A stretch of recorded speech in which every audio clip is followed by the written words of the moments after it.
ছোট খিদের বড় সমাধান। আসসালামু আলাইকুম এভরিওয়ান। আশা করছি যে যেখান থেকে দেখছেন সকলেই ভালো আছেন। আমরা আল্লাহর রহমতে ভালোই আছি। তো আজকে আমি যেটা শেয়ার করব সেটা হচ্ছে মিনি বার্গার।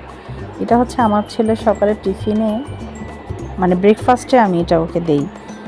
সবসময় না, মাঝে মাঝে দেই আর কি। একই দিন এক একটা খাবারও পছন্দ করে। তো যাই হোক, আজকে আমি এটা ডিম দিয়ে তৈরি করব, তাই ভাবলাম আপনাদের সাথে শেয়ার করি। যাদের স্কুল গোয়িং বেবি আছে তারা ট্রাই করে দেখতে পারেন।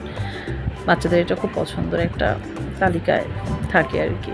তো যাই হোক, আমি ডিমটা একটু সামান্য তেলে একটু অল্প লবণ দিয়ে একটু ভাজি করে নেব, শুধুমাত্র লবণ আর তেল। তো যাই হোক, আমি এখানে নিয়েছি হচ্ছে টমেটো কেচাপ, মায়োনিজ, আর হচ্ছে একটু সামান্য চিনি, আর হচ্ছে চিজ, বেশি করে চিজ দেব। চিজটা সব বাচ্চারাই পছন্দ করে, আর চিজটা হচ্ছে স্বাস্থ্যসম্মত বাচ্চাদের জন্যে। তো এই তো আমার এটা হয়ে গেল, সস দেওয়া, মায়োনিজ দেওয়া, আর হচ্ছে ডিম সামান্য চিনি দিয়ে, তারপরে হচ্ছে চিনিটা হচ্ছে একটু স্বাদের জন্যে। তো এই তো ডিমটা দিয়ে দিব, তারপর এখানে বেশি করে চিজ দিয়ে দিব। চিজ দিয়ে 10 সেকেন্ড ওভেনে বেক করলেই এই তো তৈরি হয়ে গেল সকালের ব্রেকফাস্ট।